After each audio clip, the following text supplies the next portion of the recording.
शाम्ब सदा शिव भगवान की। श्री शिवाय नमस्तुभ्यं। जय जय शिव कथा, जय शिव पुराण कथा।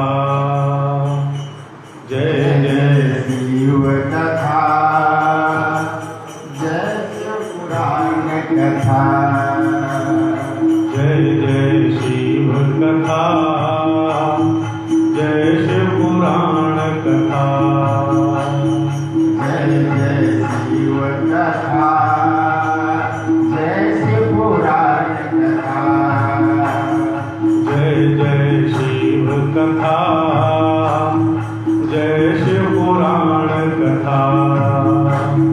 जय जय शिव कथा, जय शिव पुराण कथा।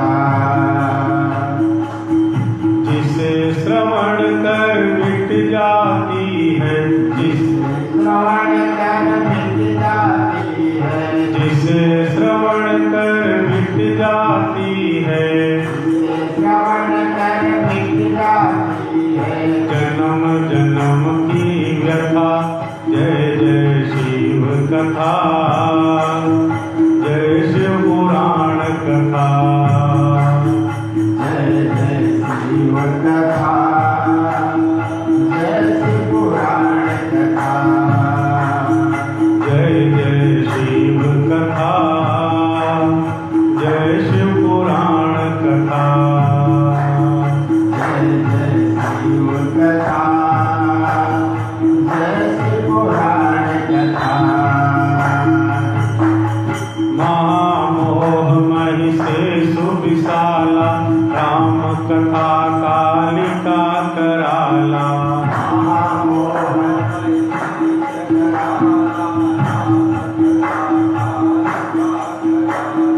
महामोह महि से सुविशाला, राम कथा कालिका कराला।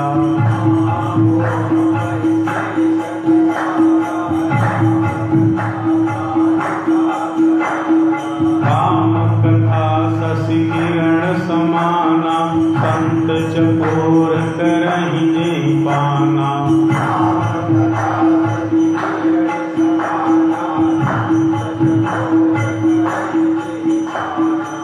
सुनकर तू भी अमर हो जाए,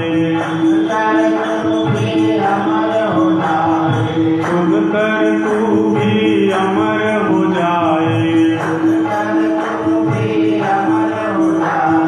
श्री हनुमंत यथा, जय जय शिव कथा, जय शिव पुराण कथा।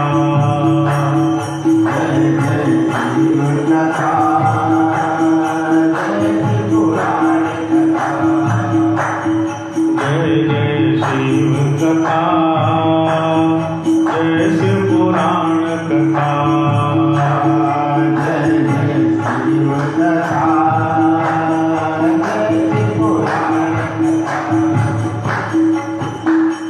देखि परम विरहा कुल सीता, सोचण कपि कलप समभीता।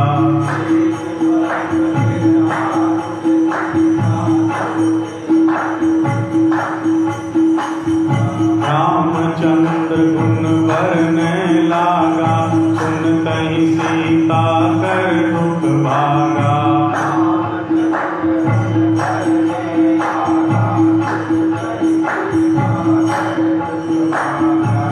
तेरा भी सब दुख भागेगा, तेरा भी सब दुख भागेगा। माँ सीता कर यथा, जय जय शिव कथा, जय शिव पुराण कथा। जय जय शिव कथा, जय शिव पुराण कथा। जय जय शिव कथा, जय शिव पुराण कथा। जय जय शिव कथा,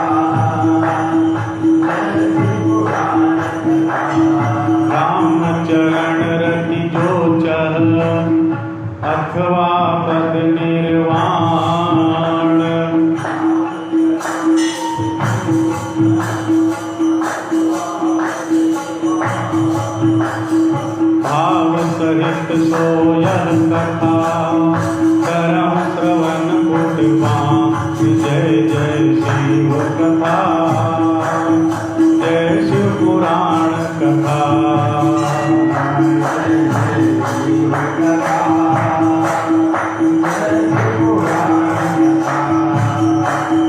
जय जय शिव कथा जय शिव पुराण कथा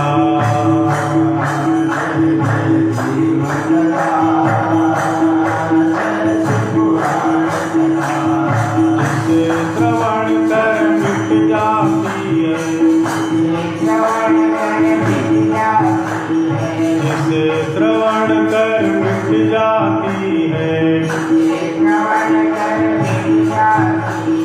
जन्म जन्म की व्यथा जय जय शिव कथा जय शिव पुराण कथा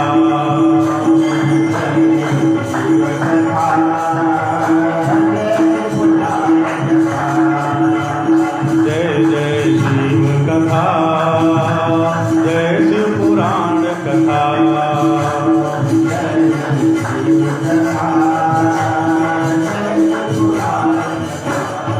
बोलिए सांब सदा शिव भगवान की धर्म की अधर्म का प्राणियों में विश्व का गौ माता की गौ हत्या भारत धर्म सम्राट स्वामी श्री करपात्री जी महाराज की जगत गुरु श्री शंकराचार्य भगवान की पूज्य दंडी स्वामी श्री अभिमुक्तेश्वरानंद सरस्वती जी महाराज की श्री जानकी रमण प्रभु की श्री कमलधन हनुमान की श्री स्वरूपेश्वर महादेव की श्री बूढ़ा महादेव की कवर्धा नगर के स्थित समस्त देवी देवताओं की अपने अपने माता पिता गुरु महाराज की श्री शिव महापुराण की श्री शाम सदाशिव भगवान की हर हर महादेव।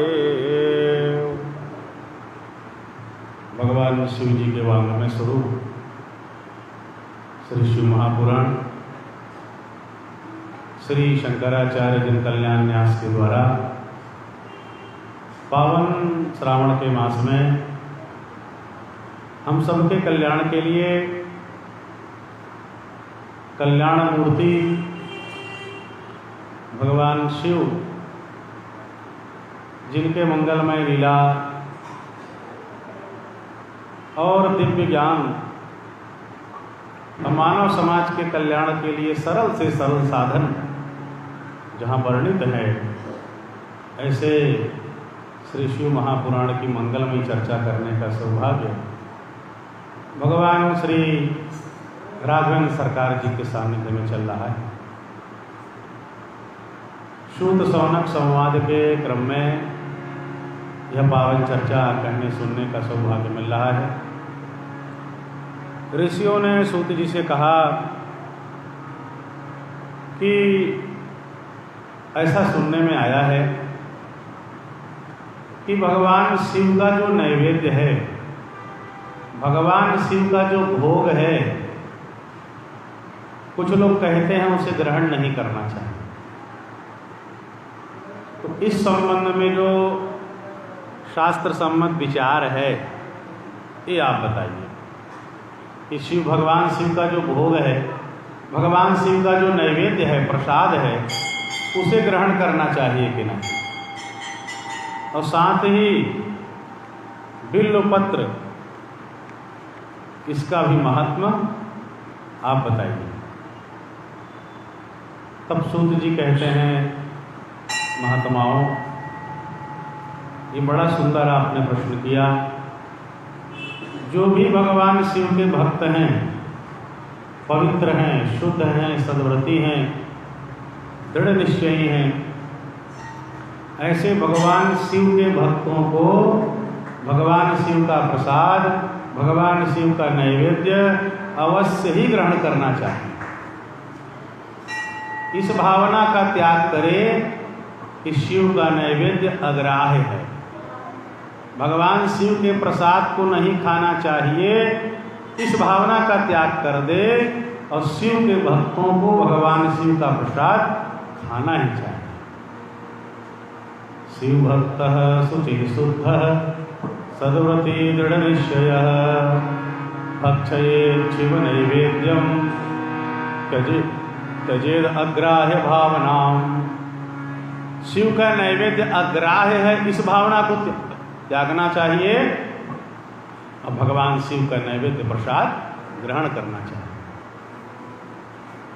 भगवान शिव के प्रसाद को तो खाना ही चाहिए। यदि आपने उसका दर्शन भी कर लिया, भगवान शिव का जो भोग लगा है, भगवान शिव का जो प्रसाद है, खाया नहीं है, केवल देखा है, दर्शन मात्र किया है भगवान शिव के भोग और प्रसाद का, तो उससे ही सभी पाप दूर हो जाते हैं और करोड़ों करोड़ों पुण्यों की प्राप्ति हो जाती है दर्शन मात्र से। भगवान शिव का जो नैवेद्य है, प्रसाद है, दर्शन बस आपने कर लिया तो सभी पाप नष्ट हो जाते हैं, करोड़ों पुण्य मिल जाते हैं। दृष्ट्वा शिव नैवेद्यम यान्ति पापानि दूरतः भुक्ते तु शिव नैवेद्ये पुण्यान या यान्ति कोटिशः। दर्शन मात्र से सभी पाप दूर हो जाते हैं और जैसे शिव निवेद्य को ग्रहण किया, खाया, तो पाप तो दूर होगा ही, करोड़ों करोड़ों पुण्य भी साथ में मिल जाता है। देखने से पाप दूर और खाने से पुण्य की भी प्राप्ति हो जाती है भगवान शिव का जो भोग है उनके दर्शन से। हजार यज्ञ की बात कौन कहे, लाखों यज्ञ करने पर जो पुण्य होता है वह पुण्य भगवान शिव के प्रसाद को प्रणाम करके सिर में लगा करके शिव प्रसाद को ग्रहण करने से, खाने से लाखों यज्ञ करने का पुण्य प्राप्त हो जाता है और भगवान शिव का सायुज्य भी शिव नैवेद्य खाने से प्राप्त हो जाता है। अलम याग सहस्रेणाम जलम यागार्बुदैरपि भक्षिते शिव नैवेद्ये शिव सायुज्यमाप्नुयात्। इतना भगवान शिव के प्रसाद, शिव के नैवेद्य को ग्रहण करने की महिमा है। कहीं से भी भगवान शिव का प्रसाद किसी के घर में आ जाए या अपने घर में हम शिव जी को भोग लगाते हैं तो तद्गृहम पावनम, भगवान शिव को भोग लगाने से या किसी ने शिव का प्रसाद आपके घर पहुंचा दिया तो भगवान शिव का नैवेद्य घर में आने से मात्र से ही घर पवित्र हो जाता है। भगवान शिव के नैवेद्य के संबंध में आया, जैसे शिव का प्रसाद मिले तो प्रसन्नता पूर्वक लेकर के हाथ जोड़ के प्रणाम करें और सिर में लगाएं। शिव के नैवेद्य को सिर में धारण करना चाहिए, सिर झुकाकर प्रणाम करें और भगवान शिव का स्मरण करते हुए, शिव शिव कहते हुए, शिव का स्मरण करते उसे ग्रहण कर लेना चाहिए। भगवान शिव का प्रसाद आपको मिला तो भगवान शिव के प्रसाद को बाद में खाऊंगा, शाम को खाऊंगा, कल खाऊंगा, परसों खाऊंगा, ऐसा नहीं कहना चाहिए।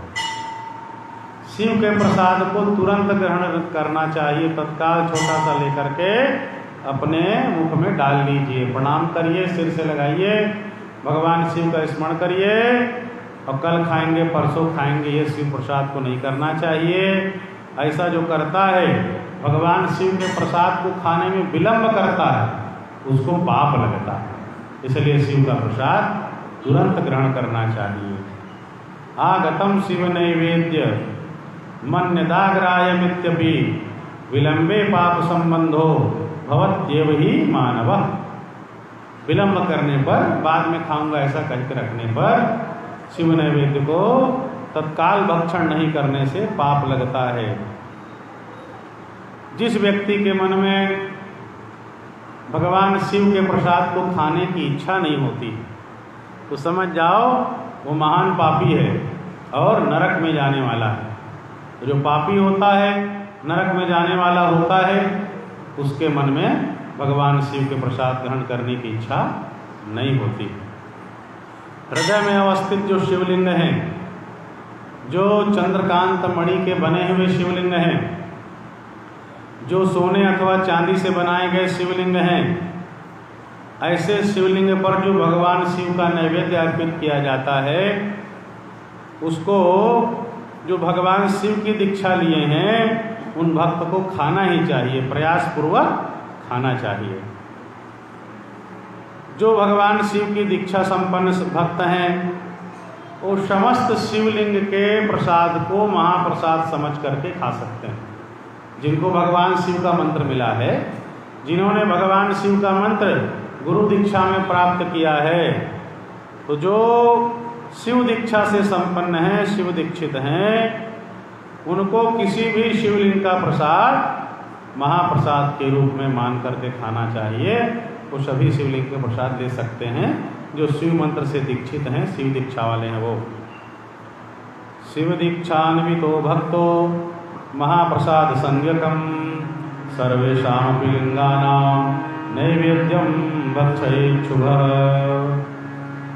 फिर कहा, सूत जी आगे बता रहे हैं कि जिन मनुष्यों ने शिव दीक्षा नहीं ली है, अन्य देवताओं की दीक्षा ली है, राम की दीक्षा, कृष्ण की दीक्षा, विष्णु जी की दीक्षा, तो भगवान सूर्य गणेश की दीक्षा, तो ऐसे जो भक्त हैं भगवान शिव की पूजा भी करते हैं, शिव की भक्ति में अनुरक्त भी रहते हैं, तो उनको शिव का नैवेद्य कब का, कहाँ का, कैसे ग्रहण करना चाहिए, ये बता रहे हैं सूर्य। जो शिव के दीक्षा से दीक्षित हैं, भगवान शिव की दीक्षा जिन्होंने ली है वो शिवलिंग का प्रसाद प्रेम से ग्रहण कर सकते हैं। और जो शिव दीक्षा से दीक्षित नहीं है वो किन किन शिवलिंग का प्रसाद ग्रहण कर सकते हैं, इसका वर्णन करते हैं। सालग्रामोद्भवे लिंगे रसलिंगे तथा द्विजाः पाषाणे राजते स्वर्णे सुरसिद्ध प्रतिष्ठिते काश्मीरे स्फाटिके रात्ने ज्योतिर्लिंगेषु सर्वशः चांद्रायण समं प्रोक्तम शंभुर्नैवेद्य भक्षणम। हम आप जो इनको शिव की दीक्षा नहीं है, अन्य भगवान के भक्त और दीक्षित हैं, तो जो भगवान की शालिग्राम शिला होती है उसमें भी कई बार शिवलिंग निकल जाता है। शालिग्राम में भी शिवलिंग बना हुआ होता है। तो शालिग्राम शिला जिसमें शिवलिंग बना हुआ है, उनका जो भगवान शिव का नैवेद्य है, भोग है, प्रसाद है, उसको सभी ग्रहण कर सकते हैं। किसी भी देवता की दीक्षा उसको ले सकते हैं। जो रसलिंग है, पारद का शिवलिंग, इसका प्रसाद सभी ले सकते हैं। पाषाण लिंग, जहाँ पत्थर का शिवलिंग हो, उसका प्रसाद सभी ले सकते हैं। रजत लिंग, चांदी का शिवलिंग, सोने का शिवलिंग, इसका प्रसाद सभी ले सकते हैं। देवताओं ने जिनकी स्थापना की हो, सिद्ध महात्माओं ऋषियों ने जिन शिवलिंग की स्थापना की हो, तो इसका प्रसाद सभी ले सकते हैं। केसर का बना हुआ शिवलिंग, केसर, इसका प्रसाद सब ले सकते हैं। स्फटिक का जो शिवलिंग है उसका प्रसाद सभी लोग ले सकते हैं। जो रत्नलिंग है उसका प्रसाद सभी लोग ले सकते हैं। और जो 12 ज्योतिर्लिंग है, 12 ज्योतिर्लिंग, उसका प्रसाद सभी लोग ले सकते हैं, ग्रहण कर सकते हैं। और भगवान शिव का जो प्रसाद है, नैवेद्य है, उसको ग्रहण करना चांद्रायण व्रत के समान पवित्र करने वाला और पाप नाश करने वाला होता है। तो इतने जो शिवलिंग हैं जो भगवान शालिग्राम में उत्पन्न हैं, वो प्रगटे हैं। रसलिंग, पारदलिंग, पाषाण लिंग, सोने और चांदी के लिंग, देवता और सिद्ध महात्माओं के द्वारा स्थापित लिंग, केसर के लिंग, स्फटिक के लिंग, रत्नलिंग और 12 ज्योतिर्लिंग, इतने शिवलिंग का प्रसाद सभी मनुष्य ग्रहण कर सकते हैं। चाहे किसी भी देवता से आप दीक्षित हो, इनका प्रसाद सब ले सकते हैं।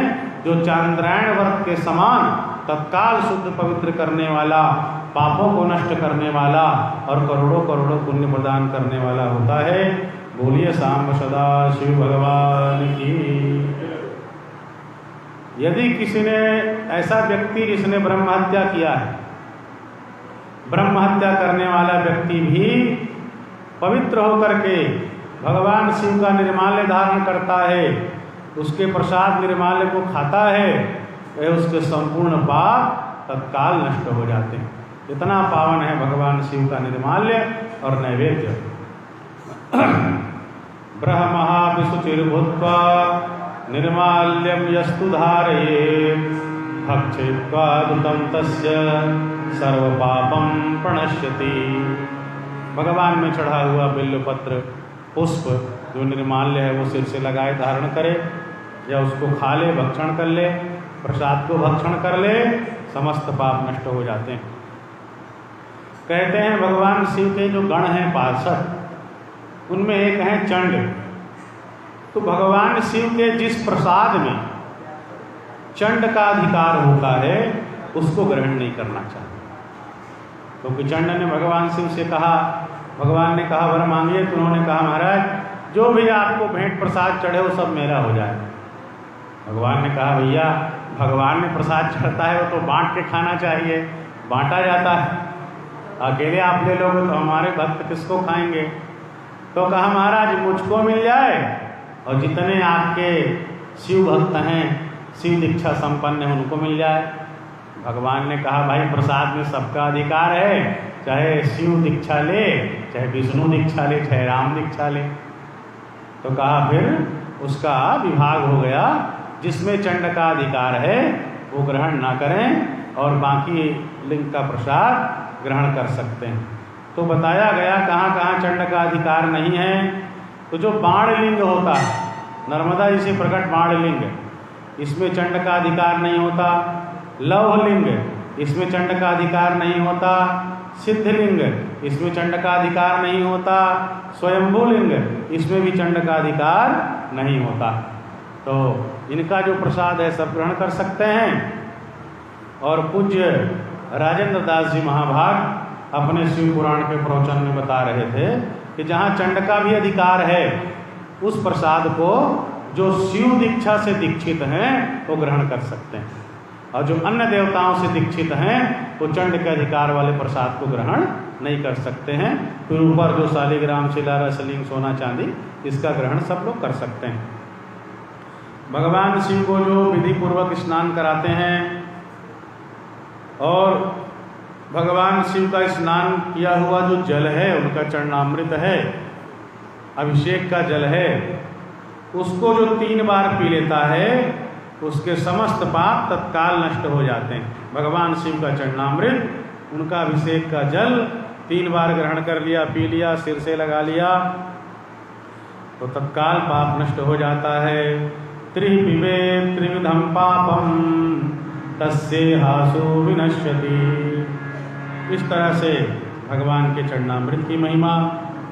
फिर सावधान किया कि जो पूजन करते हैं, पूजन करते समय जो वस्तु पदार्थ आप चढ़ाते हो तो कई बार व्यक्ति सीधे शिवलिंग के ऊपर चढ़ा देता है। तो शिवलिंग के ऊपर जो चढ़ गया वो वस्तु पदार्थ को ग्रहण नहीं करना चाहिए। और दूर से जो अर्पण किया जा रहा है, जैसे थाल में, कोपरे में शिवलिंग रखा हुआ है, तो शिवलिंग को स्पर्श नहीं करा रहे हो, दूर से भोग अर्पण कर दिया, दूर से नैवेद्य लगा दिया, दूर से वस्त्र चढ़ा दिया, तो वो चीज़ें ग्रहण कर सकते हैं। अब शिवलिंग के ऊपर जो चढ़ जाता है उसको ग्रहण नहीं करना। सीधा भगवान के ऊपर मढ़ा दिए, सीधा शिव जी के ऊपर मढ़ा दिए तो वो प्रसाद वहीं रहने दो। और सबको बांटने के लिए दूर से भोग लगा दिए, शिवलिंग के ऊपर रखना नहीं चाहिए, स्पर्श नहीं कराना चाहिए, दूर से ही रख करके भोग लगा दीजिए, नैवेद्य लगा दीजिए, वो प्रसाद सब ग्रहण कर सकते हैं। तो शिवलिंग के ऊपर जो द्रव्य चढ़ जाता है वो अग्राह्य है, उसे नहीं लेना चाहिए। और जो शिवलिंग के स्पर्श से बाहर दूर से भगवान को अर्पण किया जाता है वह अत्यंत पवित्र होता है और ग्राह्य होता है। इस तरह से शिव नैवेद्य की चर्चा सूत जी ने की। फिर बिल्व पत्र के मंगल में महात्म की चर्चा करते हैं। आइए एक भजन सुन लीजिए भैया से, फिर सुंदर बिल्व पत्र के महत्व की चर्चा करेंगे। बोलिए सांब सदा शिव भगवान की।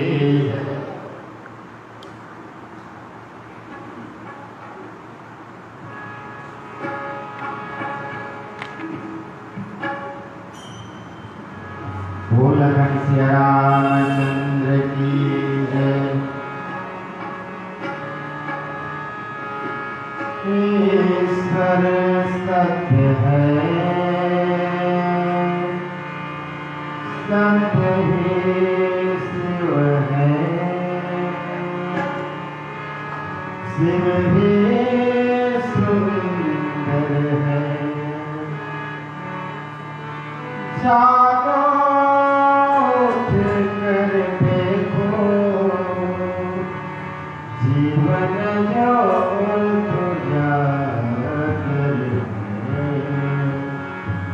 सत्यं शिवं सुंदरं,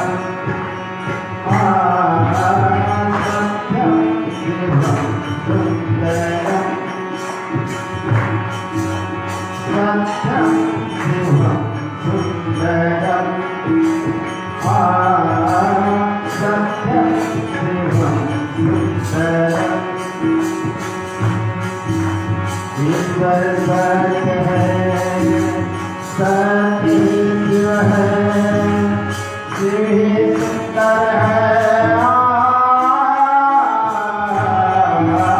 सत्यं शिवं सुंदरं, सुंदरं, सत्यं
जो बिल्व पत्र है और बिल्व वृक्ष है, उनके महिमा का वर्णन करते हुए कहते हैं कि महादेव स्वरूपोऽयं बिल्वो देवैरपि स्तुतः। कहे बिल्व वृक्ष और बिल्व पत्र की महिमा क्या बताएं महात्माओं। कहे बिल्व वृक्ष साक्षात भगवान शिव जी का स्वरूप है। भगवान शिव स्वरूप ही है बिल्व वृक्ष बिल्व पत्र। देवता भी इनकी स्तुति करते हैं, ऐसा बिल्व वृक्ष है। संसार में जितने तीर्थ हैं, गंगा यमुना सरस्वती चारों धाम सप्त गंगा, ये सब के सब बिल्व वृक्ष के मूल में, उनके जड़ में ये सारे तीर्थ धाम सब निवास करते हैं। पुण्य तीर्थानि यावन्ति लोकेषु प्रथितान्यपि तानि सर्वाणि तीर्थानि बिल्वमूले वसन्ति। सभी प्रसिद्ध तीर्थ वो बिल्व वृक्ष के मूल में निवास करते हैं। बिल्व वृक्ष के नीचे मूल में जो भगवान शिव की पूजा करता है वह भगवान शिव को प्राप्त कर लेता है। वहाँ भगवान शिव जी के मस्तक में सुंदर जो जल से अभिषेक करता है, वह समस्त तीर्थों में स्नान करने का फल प्राप्त करके तत्काल पवित्र हो जाता है। जहाँ बेल का पेड़ हो उसके नीचे जड़ के पास वहाँ भगवान शिव का पूजन अभिषेक करें तो समस्त तीर्थों में स्नान का फल भगवान शिव का पूजन करने वाले को वहाँ मिलता है। जो बिल्व का वृक्ष है उसका जो गंध से, पुष्प से, चंदन से, इत्र से बिल्व वृक्ष की जो पूजा करता है, बेल के पेड़ की जो पूजा करता है, वह भी शिवलोक को प्राप्त करता है और उसे संतान सुख की प्राप्ति होगी। पूजये बिल्वमूलम यो गंध पुष्पादिभिर्नरः शिवलोकमवाप्नोति संततिर्वर्धते सुखम। सीधे बिल्व वृक्ष की जो पूजा कर लेता है, उसके मूल की, उसके जड़ की, वो भी भगवान शिव के धाम को और संतान सुख को प्राप्त करता है। जो मनुष्य बिल्व वृक्ष के पास जाकर के उसके मूल में दीपदान करता है, दीपमाला, वहाँ दीपमाला से सुंदर सजाता है, दीप जला करके वहाँ दान करता है, उसको तत्व ज्ञान की प्राप्ति होती है। वहाँ जाके दीप जलाने पर और जाकर के दीपदान करने पर। बिल्वमूले दीपमालाम यह कल्पयति सादरम स तत्व ज्ञान संपन्नो महेशांतर्गतो भवे। वह महादेव के सानिध्य को प्राप्त करता है, तत्व ज्ञान भी प्राप्त कर लेता है। ब्राह्मण भोजन तो हम कराते ही रहते हैं, यथा अवसर यथा समय। यदि अवसर मिल जाए तो बिल्व वृक्ष के नीचे किसी शिव भक्त को भोजन करा दिया जाए। बिल्व वृक्ष के नीचे ही बिठा करके उनका सुंदर सम्मान पूजन करके एक शिव भक्त को जो भोजन करा देता है, उसको करोड़ों मनुष्यों के भोजन कराने का फल प्राप्त हो जाता है। बिल्व वृक्ष के नीचे बिठा करके एक शिव भक्त को भोजन कराया तो 1 करोड़ मनुष्य को भोजन कराने का फल तत्काल प्राप्त हो जाता है। बिल्वमूले शिवव्रतम भोजयत्यस्तु भक्तितः एकम वा कोटि गुणतम तस्य पुण्यम प्रजायते। एक शिव भक्त को भोजन कराने से करोड़ों मनुष्यों को भोजन कराने का पुण्य प्राप्त हो जाता है। ये जो बिल्व वृक्ष है वहाँ बिल्व वृक्ष के नीचे शिव भक्त को दूध से बना हुआ पदार्थ, घी से बना हुआ अन्न, ये बिल्व वृक्ष के नीचे हम दान करते हैं। किसी शिव भक्त को दूध और घी से बना हुआ पदार्थ, अन्न, तो वो कभी दरिद्र नहीं होता, कभी दरिद्र नहीं रहेगा, वो श्री संपन्न हो जाएगा। इस तरह से फिर कहा जो पूजन पाठ हमको करना हो, जो प्रवृत्ति मार्ग के हैं, तो जो भी पूजा अनुष्ठान पाठ आप करें तो गुरु के द्वारा या किसी आचार्य ब्राह्मण को बुला करके उनके द्वारा ही संपादित कराना चाहिए। आगे उन्होंने कहा कि जो भस्म का महात्म्य है वो विस्तार पूर्वक हम सुनना चाहते हैं महाराज। और रुद्राक्ष का महात्म्य और भगवान शिव का जो नाम है शिव शिव शिव, तो भस्म का महत्व, रुद्राक्ष का महत्व और शिव नाम का महत्व, इसका वर्णन करके आप सुनाइए। तब सूत जी महाराज कहते हैं कि शिव नाम का जो वर्णन है कि जिनके मुख में भगवान शिव का नाम है, जब समय मिला शिव शिव शिव शिव शिव शिव जपते रहते हैं, तो सदा अपने मुख से जो भगवान शिव का नाम जपते हैं वह पाप उनको स्पर्श नहीं कर सकता। भगवान शिव के नाम में रत रहने वाले को पाप उसी तरह नहीं स्पर्श कर सकता जैसे खदिर वृक्ष का जो अंगार होता है उसको कोई छू नहीं सकता। तो अंगार को जैसे कोई छू नहीं सकता, वैसे ही निरंतर शिव नाम के जप में संलग्न जो भक्त हैं उनको पाप नहीं छू सकता। शिव नाम मुखे यस्य सदा शिव शिवेति च पापानि न स्पृश्यन्तेव खदिरांगारकम यथा। कहा जिसके मुख में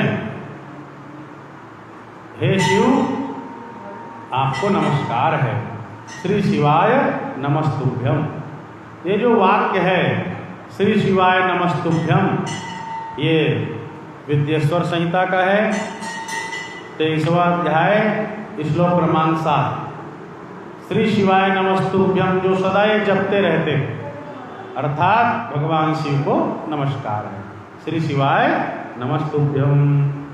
ऐसा उच्चारण जिसके मुख से होता रहता है, यह उच्चारण उसके समस्त पाप को नष्ट करने वाला हो जाता है। यह उच्चारण तीर्थ स्वरूप बन जाता है। ऐसे व्यक्ति का जो दर्शन करता है, जो सदा श्री शिवाय नमस्तुभ्यम श्री शिवाय नमस्तुभ्यम श्री शिवाय नमस्तुभ्यम, जिसके मुख से ऐसा उच्चारण होता है, उसका जो दर्शन कर लेता है उसको तीर्थ सेवन का फल मिल जाता है। जिसके मुख से श्री शिवाय नमस्तुभ्यम, हे शिव आपको नमस्कार है, यह वाणी निकलती रहती है, ऐसा जपने वाले का जो दर्शन कर ले उसको तीर्थ यात्रा का फल, तीर्थ सेवन का फल प्राप्त हो जाता है। श्री शिवाय नमस्तुभ्यम मुखम व्याहरते यदा तन्मुखम पावनम तीर्थम सर्व पाप विनाशनम। जिसके मुख से यह निकलता है उसका मुख ही पावन तीर्थ हो जाता है, जिसका दर्शन करने से पाप नष्ट हो जाते हैं। जहाँ 3 चीज का संगम हो, पहला शिव नाम, दूसरा विभूति भस्म और तीसरा रुद्राक्ष की माला, रुद्राक्ष, तो ये 3 जहाँ होते हैं, भगवान शिव का नाम, विभूति भस्म और रुद्राक्ष, ये 3 जहाँ हो तो इसका दर्शन करने से त्रिवेणी के स्नान का, त्रिवेणी के दर्शन का पुण्य प्राप्त हो जाता है। कैसे? जैसे कोई सुंदर त्रिपुंड भस्म लगाया हुआ है, रुद्राक्ष की माला पहने हुए है, अब मुख से शिव शिव शिव शिव ऐसे भगवान का नाम ले रहा है।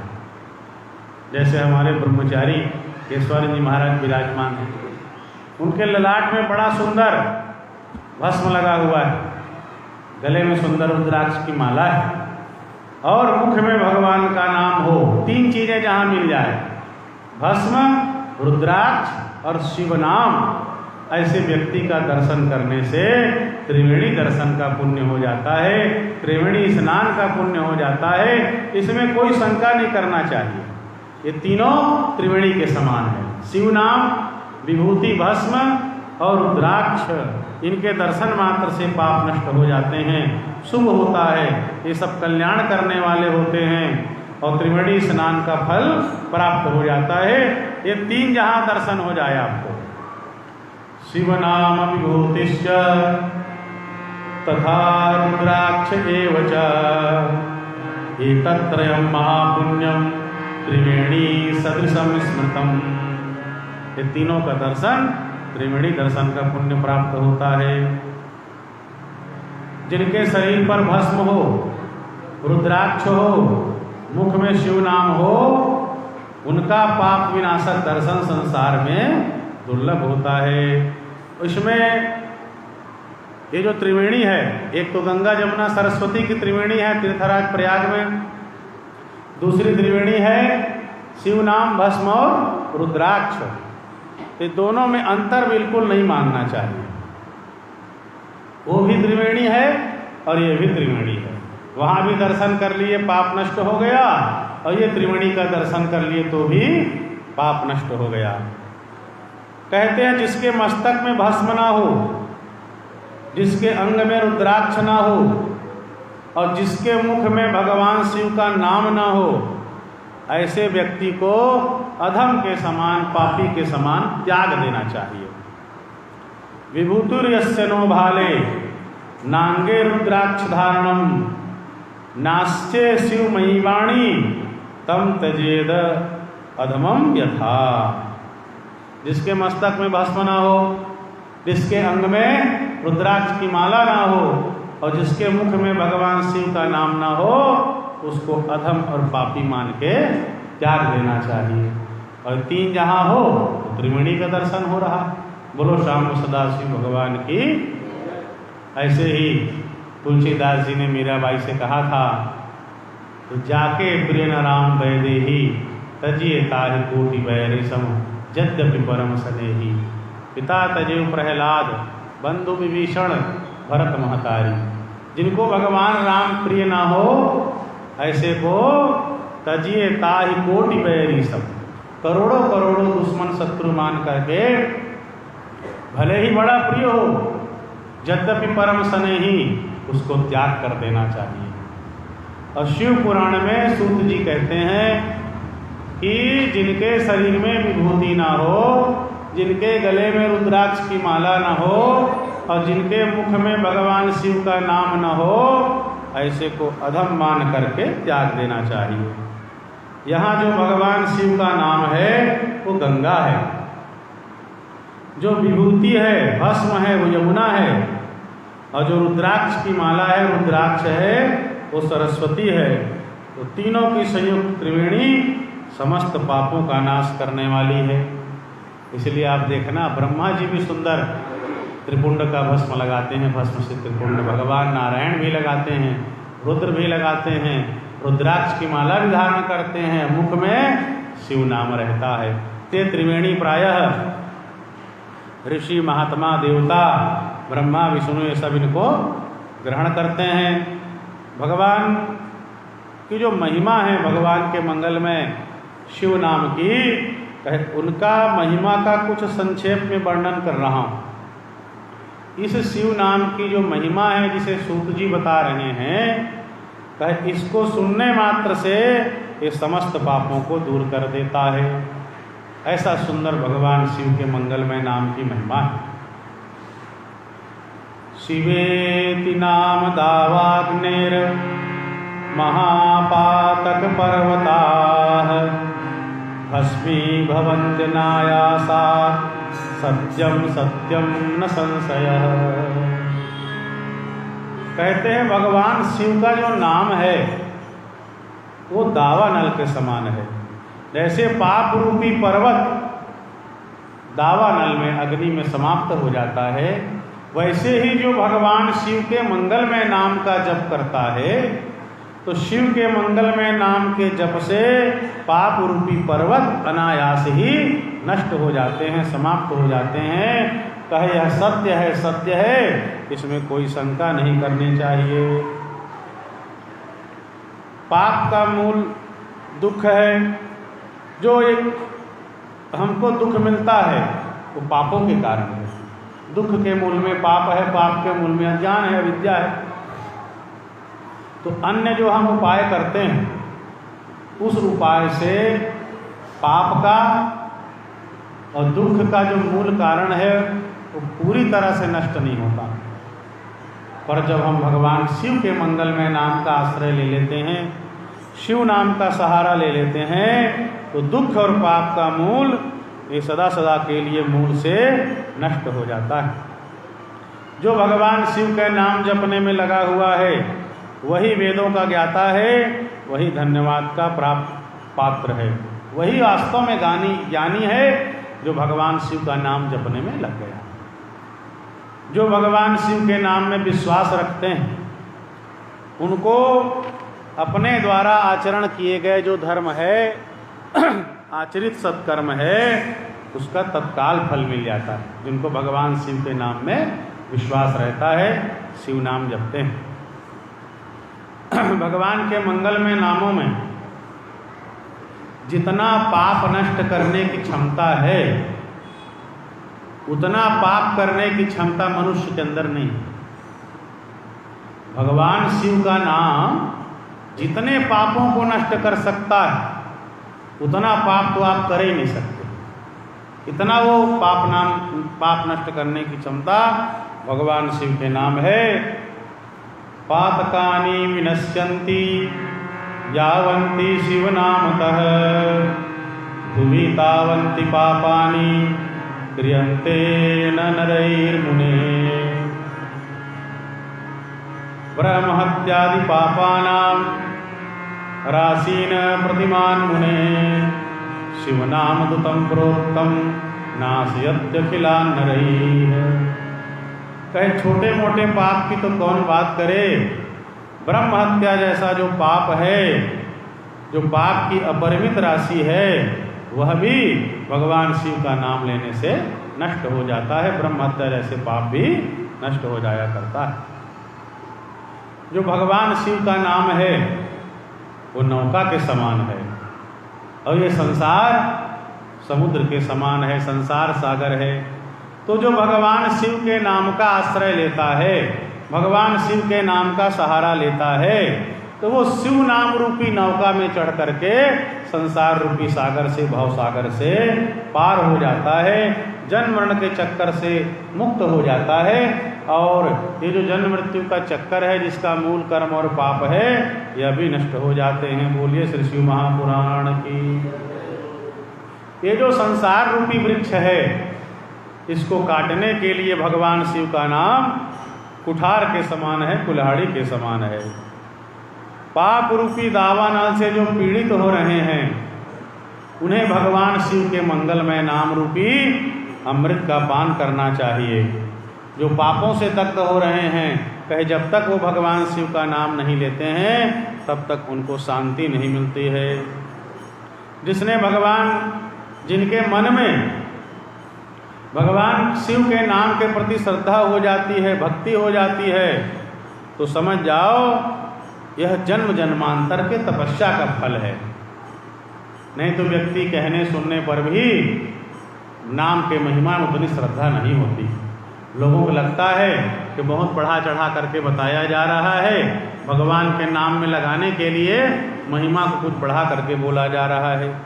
तो जिन्होंने जन्म जन्मांतर तपस्या की है, ऐसे तपस्या के फल होता है, तब भगवान शिव के नाम में श्रद्धा होती है, शिव के नाम में भक्ति और विश्वास होता है। अनेक पाप करने के बाद भी यदि कोई व्यक्ति पापों का प्रायश्चित करे, उसके मन में दुख हो कि मैंने बहुत पाप ताप किया है, मुझे ऐसा नहीं करना चाहिए, तो जो पापों का प्रायश्चित करता है, पश्चाताप करता है, ये संकल्प कर लेता है कि मुझे अब कोई पाप नहीं करना है, उसके बाद भगवान शिव के नाम के जप में लग जाता है, तो समस्त पापों से मुक्त हो जाता है। इसमें कोई शंका नहीं करनी चाहिए, क्योंकि भगवान शिव का जो मंगलमय नाम है वो समस्त प्रकार के पापों को नष्ट कर देता है। इसलिए संपूर्ण वेदों का अध्ययन करके महात्माओं ने निश्चय किया कि भगवान शिव का जो मंगलमय नाम है, भगवान शिव का जो परम पावन नाम है, ये संसार सागर से पार करने के लिए सर्वोत्तम साधन है और सबसे सरल साधन है। क्यों? क्योंकि भगवान के जो मंगलमय नाम हैं उसमें कोई नियम नहीं रखा गया। भाय कुभाय अनख आलस हूँ, नाम जपत मंगल दिसि दसहु। आप जैसे जपो, आप चाहे इच्छा से नाम का जप हो जाए, अनिच्छा से नाम का जप हो जाए, किसी बहाने से नाम का जप हो जाए, किसी को आप बुला रहे हैं तो नाम का जप हो जाए। प्रायः हमारे यहाँ नाम भगवान के नाम के ऊपर रहता है, तो चाहते न चाहते जैसे भगवान का नाम का जप हो जाता है उसका मंगलमय फल हमको प्राप्त होता है। कैसे? अग्नि है, आप जान के छुओ, अनजाने में छुओ, अग्नि छुओगे जलोगे कि नहीं जलोगे? जहर मैं नहीं जाना तो हमारा नहीं जाना दादा जहर अपी परे टिकट कट गया गोविंदा है ना मन डॉक्टर बचा ली गए पार लग गए उसका जान के पी अनजाने में भी जहर अपना फल दिखाता है। बिजली तार है, करंट है, जाने में छुओ तो अनजाने में छुओ तो करंट लगेगा ही। न ही वस्तु शक्ति ज्ञानम अपेक्षते, वस्तु की जो शक्ति है वो ज्ञान की अपेक्षा नहीं करती। आप जानते हो कि नहीं जानते हो ये आपका विषय है। बिजली तार है, खुला है, जान के छुओगे तो भी करंट मारेगा, अनजाने में छुओगे तो भी करंट मारेगा। पंखा बटन है, जान के दबाव अनजाने में दबाओ, बटन दबा तो पंखा चलेगा, आपको हवा लगेगी। उसी तरह से भगवान का जो मंगलमय नाम है जान के लीजिए तो अनजाने में लीजिए तो उपहास करते समय ले लीजिए।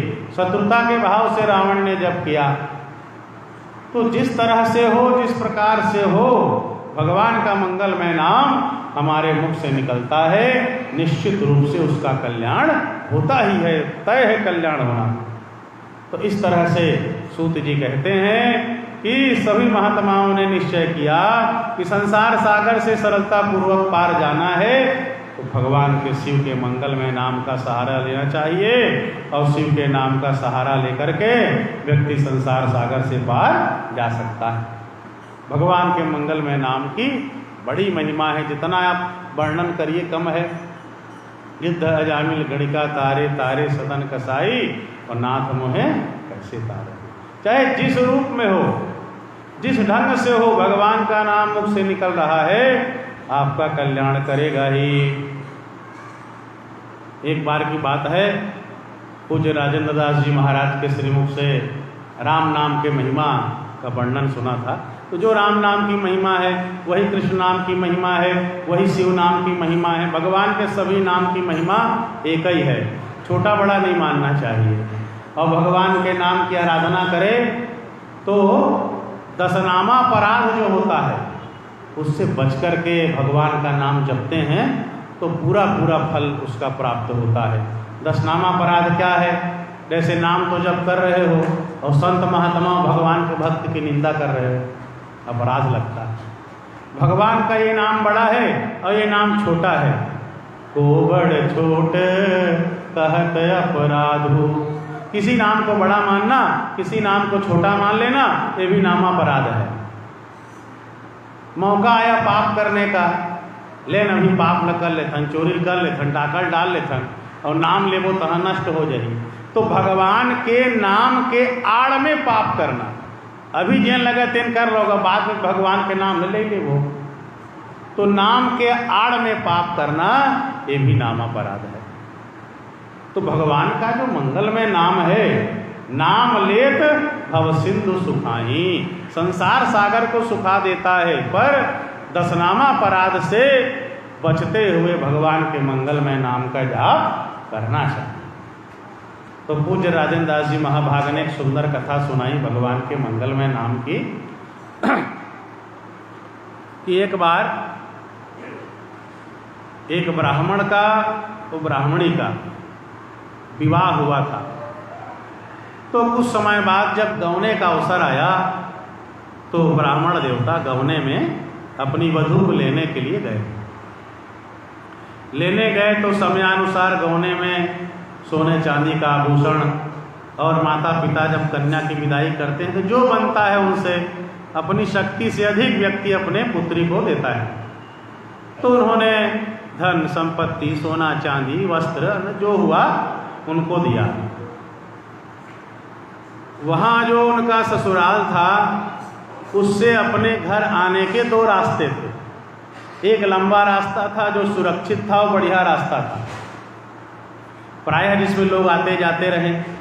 एक छोटा रास्ता था जो जंगल से होकर के गुजरता था और वहाँ बहुत सारे डाकू रहते थे, छिपे रहते थे, तो लोग प्रायः वहाँ से नहीं जाते थे।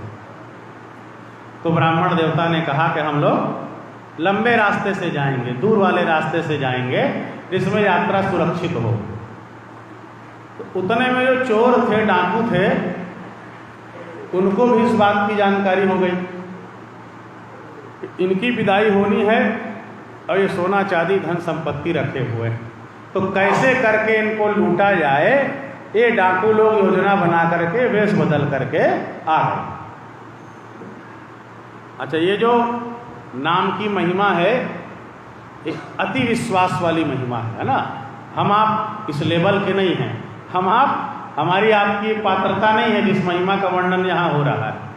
आप लोग ऐसा मत करिएगा, है ना। ये समझें और सुने, हमारा स्तर वो नहीं है। जिनका जो स्तर होता है वहाँ से उनको वो लाभ होता है। जानना मानना जरूर चाहिए, पर आज कलिकाल का समय है। तो वो चोर डाकू जो थे वेश बदल करके वहाँ आ गए और बार बार ब्राह्मण देवता से कहने लगे, अरे कहाँ लंबे रास्ते से जाओगे भैया, ये छोटे रास्ते से चलते हैं। महाराज ने कहा, नहीं जाते भैया, हम हमेशा लंबे मार्ग से आते हैं, ये सुरक्षित है और 4 आदमी आते जाते रहते हैं, तो उस रास्ते से जाओ, कभी आवश्यकता पड़ी तो कोई सहायता भी करेगा। वो बार बार जिद करने लगे, चलो भाई। कहे, मैं तो आपको जानता नहीं, आप कौन हो, कहाँ से आए हो, मैं क्यों आपके ऊपर भरोसा करूं। ये लंबी चौड़ी चर्चा भेष बदले हुए डाकू और ब्राह्मण देवता की होने लगी। उन्होंने कहा, मुझे जाना ही नहीं है छोटे रास्ते से। अंत में उन डाकुओं ने कहा कि ठीक है, आपको हमारे ऊपर भरोसा तो नहीं है, कोई बात नहीं, आपको भगवान राम जी के नाम के ऊपर भरोसा है कि नहीं। तुम्हारे और हमारे बीच में भगवान राम का जो नाम है वो साक्षी है। अब चलो छोटे रास्ते से हम भी तुम्हारे साथ में हैं। तब भी ब्राह्मण देवता ने हाँ नहीं कहा। उनकी जो पत्नी थी, जिनका नया नया गौना हो रहा था, उसने कहा, महाराज इन्होंने भगवान के राम जी के नाम को साक्षी बना दिया है, इसलिए चलो इनके साथ। तो ब्राह्मण ने पूछा, तय जाना था सो, तय मला चिन्हा था, चल संग में कहा था, चिन्हा था से काज चला। मैं नहीं पहचानती, ये जिनके नाम का साक्षी दे रहे हैं राम जी, उनको जानती। इसलिए जब भगवान राम जी के नाम का साक्ष्य दे रहे हैं तो चलिए राम नाम का भरोसा लेकर के। तो उस वधू के कहने पर ब्राह्मण देवता और भेष बदले हुए डाकू जंगल के रास्ते से जाने लगे। अंदर गए, जैसे अंदर जंगल आया और डाकू के साथी जो मिले तो कहा, महाराज ब्राह्मण देवता, आपके जैसा मूर्ख आदमी मैं कभी नहीं देखा। क्या हुआ? अरे किसी को जानते नहीं पहचानते नहीं, अपनी पत्नी को लेकर के जंगल में आ गए। और हमारा सौभाग्य देखो, पत्नी भी मिल गई, स्त्री भी मिल गई, धन भी मिल गया, सोना भी मिल गया, चांदी भी मिल गई। अब ब्राह्मण देवता तुम्हारा कोई काम नहीं। और गला काट करके ब्राह्मण देवता को वहीं गोविंद आए नमो नमः। उस वधू के हाथ को पकड़ करके डाकू ले जाने लगे। वो पलट करके बार बार मुड़ करके उधर देखने लगी जहां ब्राह्मण देवता मरे पड़े हुए थे। डाकू ने कहा, देवी किसको देखती है? जिसको देख रही है वो मरा पड़ा हुआ है, वो जीते जी तुमको नहीं बचा सका तो मरने के बाद क्या बचाएगा? क्या मुड़ के देख रही हो? उसने कहा, अरे दस्यु, अरे चोर डाकू, मैं उसको नहीं देख रही हूं जो मरा पड़ा हुआ है, मैं उसको देख रही हूं जिसके नाम का तुमने साक्षी दिया था। उस राम जी के नाम को देख रही हूं कि वो राम का नाम कहाँ है, जिसके भरोसे और जिसके साक्ष्य में मैं इस जंगल घोर जंगल में चली आई। तो राम जिनका नाम है उनको देख रही हूं कि वो कहाँ है, और आप मुझको इस तरह से लेकर के जा रहे हो। इस तरह से कह करके जब उस वधू ने पुकारा, पलट करके देखी तो जानकी रमण प्रभु प्रकट हो गए। बोलिए जानकी रमण सरकार की। भगवान राम जी सरकार आ गए, आकर के वधू को छुड़ाया और छुड़ा करके ब्राह्मण देवता को दोबारा जीवित कर दिया। बोलिए नाम महाराज की। और भगवान का दर्शन करके डाकुओं की बुद्धि शुद्ध हो गई। अब ब्राह्मण देवता ने पूछा, महाराज एक बात का उत्तर दीजिए, इनके कहने पर तो मैं यहाँ तक आ गया, मेरा गला क्यों कट गया महाराज? जब आप आ ही रहे थे तो गला कटने के पहले चले आते, गला कटने के बाद क्यों आए? तो राम जी ने कहा, महाराज कि जिस समय डाकू ने आपको कहा कि राम नाम की साक्षी है, राम नाम का भरोसा है, चलो इस जंगल से, तो तुमने तुरंत भगवान के नाम का भरोसा नहीं किया। राम नाम में भरोसा करने में महाराज तुमने देर कर दी। तत्काल तुमको विश्वास करना था। संसार में कोई सत्य रहे कि ना रहे, भगवान राम, राम का नाम, भगवान शिव, शिव का नाम, भगवान और भगवान का नाम सदैव सत्य है, त्रिकाल में सबका कल्याण करता है। आपने देर कर दी इसलिए गला कट गया, और इस वधू के कारण, इसके राम नाम में विश्वास के कारण महाराज आप फिर से जीवित हो गए। बोलिए राम नाम महाराज की। इस तरह से मंगल में भगवान का जो नाम है, हर स्थिति में, हर काल में, हर परिस्थिति में, चाहे जैसे हो, आप भगवान का नाम जपते हो तो उस भगवान के मंगलमय नाम से हमारा आपका कल्याण हो जाता है। इस तरह से सुंदर कहते हैं सूत जी कि पापा नाम हरणे संभुर नामना शक्ति ही यावती शक्नोति पातकम तावत कर्तुम नापि नरः क्वचित। के भगवान शिव के नाम में, शंकर के नाम में पाप हरने की जितनी क्षमता है उतना कोई व्यक्ति कर नहीं सकता। राजा इंद्रद्युम्न भगवान शिव के नाम के प्रभाव से तर गए। कहते हैं कोई एक ब्राह्मणी युवती थी तो भी भगवान का शिव का नाम लेकर के तर गई, जैसे चंचुला। उन्होंने शिव पुराण सुना और फिर भगवान शिव का नाम जपते, भगवान शिव का सेवा करते जीवन बिताती है और शिव नाम सुन करके तर जाती है। तो आगे सूत जी महाराज जो हैं वो भस्म और त्रिपुंड इसकी महिमा का वर्णन करेंगे, जिसका श्रवण हम आप सब कल करेंगे। और कल बड़ा पावन दिन है, श्रावण शुक्ल पक्ष द्वितीया। यति चक्र चूड़ामणि परम पूज्य प्रातः स्मरणीय धर्म सम्राट स्वामी श्री करपात्री जी महाभाग, उनका अवतरण दिवस है, प्राकट्य दिवस है, उनकी जयंती है। और परम पूज्य ज्योतिष पीठाधीश्वर एवं द्वारका शारदा पीठाधीश्वर अनंत श्री भूषित पूज्यपाद स्वामी श्री स्वरूपानंद सरस्वती जी महाराज, उनके शिष्य, उनके प्रतिनिधि और ज्योतिर्मठ ज्योतिष पीठ के उत्तराधिकारी भावी शंकराचार्य पूज्य दंडी स्वामी श्री अयोमुक्तेश्वरानंद सरस्वती जी महाराज, उनका भी प्राकट्य दिवस कल है, उनका भी जन्मोत्सव कल है। तो कल आप अधिक से अधिक संख्या में आएँ और हम सब मिल करके धर्म सम्राट स्वामी करपात्री जी महाराज की जयंती, उनका अवतरण दिवस और पूज्य दंडी स्वामी श्री अयोमुक्तेश्वरानंद सरस्वती जी महाराज, उनका भी प्राकट्योत्सव हम सब मिल करके यहाँ मनाएंगे। जो जा सकते हैं सुंदर परमहंसी जा करके इस दिव्य महोत्सव का दर्शन करेंगे और हम आप सब यहीं शिव कथा के अंतर्गत सुंदर इन महापुरुषों का प्राकट्योत्सव हम आप मनाएंगे। एक ही जिला है, धर्म सम्राट जी के ही प्राकट्य का और स्वामी जी का भी ये मंगल में उत्सव कल होना है। अधिक संख्या में आकर के कल मंगल में उत्सव हम आप सब मनाएंगे। आइए भगवान की मंगलमय आरती। आइए। शिव शिव शंभो हर हर महादेव, शिव शिव शंभो हर हर महादेव।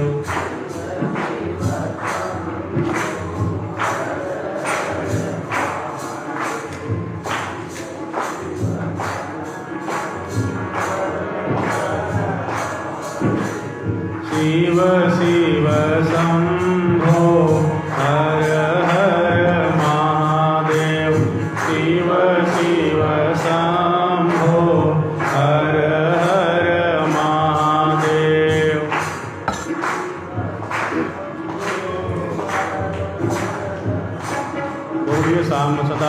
भगवान की।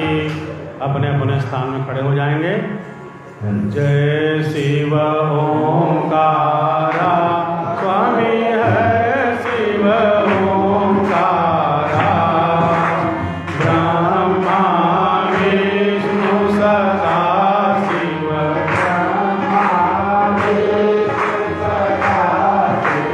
हर नाम की धारा ओम हर हर एकानन चतुरानन पंचानन राजे शिव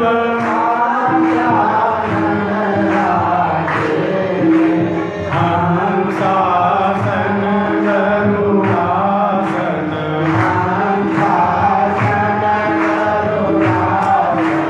विषवाहन साजे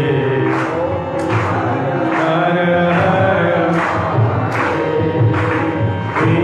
भुज चार चतुर्भुज दशभुज अति सोजे शिव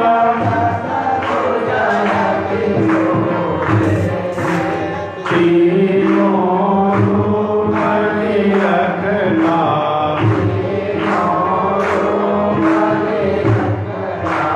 त्रिभुवन जन मोरे हर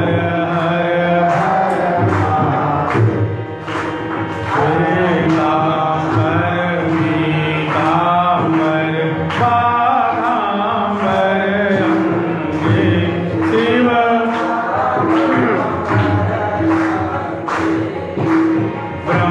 ब्रह्मादिक सनकादिक ब्रह्मा भूतादिक संगे हर हर अक्षमाला वनमाला कुंडमाला धारी शिव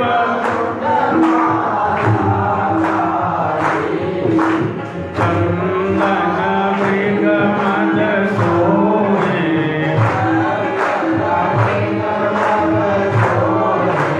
भोले शुभकारी शिव हर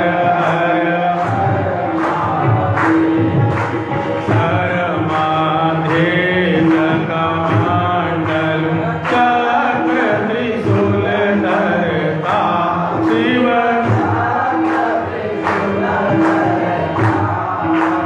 जग करता जग हरता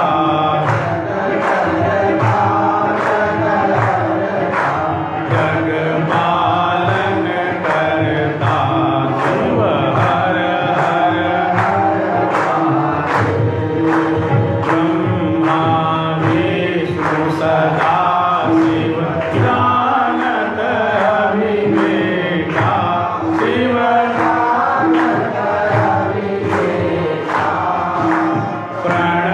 प्रणवाक्षर में मध्य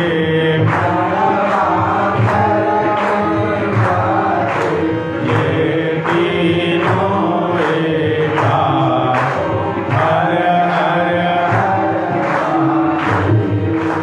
काशी में विश्वनाथ विराजे नंदी ब्रह्मचारी शिव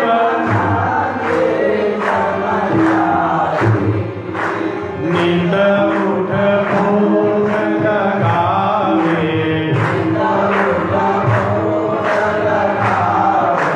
महिमा अति भारी हर हर हर त्रिगुण स्वामी जी की आरती जो कोई नर गावे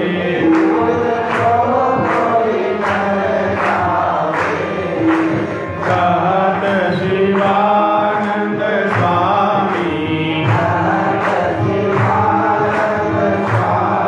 मन वांछित फल पावे हर हर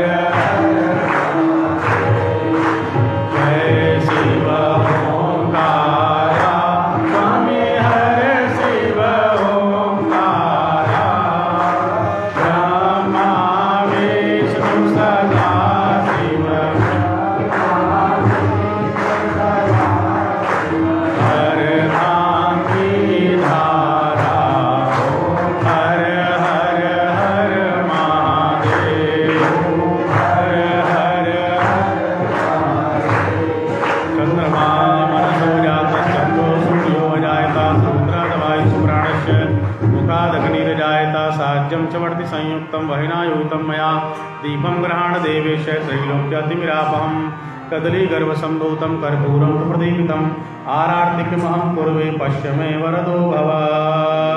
श्री शिवपुराणाय नमः। श्री शिवाय नमः।